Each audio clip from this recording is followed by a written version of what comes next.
راکت انداز فجر 5، زلزال، فجر 24، یگانهای نمونه هوافضا، سامانه‌های موشکی صیاد 1،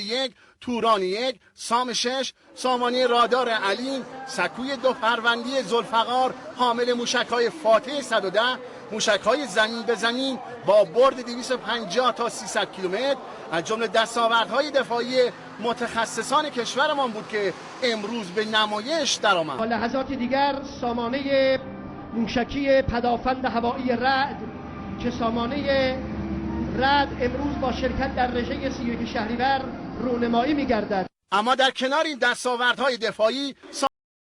دوربرد قد با برد 2000 کیلومتر و سامانه موشکی دوربرد سوخت جامد سجیل از جمله ادواتی بودند که در رژه امروز حضور داشتند. موشک انداز فجر 5، موشک زمین به زمین نازعات 6 و موشک نازعات از دیگر تجهیزات بروز و مدرن نیروی زمینی. همچنین در این مراسم آقای رئیس جمهور هفته دفاع مقدس را خدا، استقلال و وحدت و انسجام ملت ایران دانست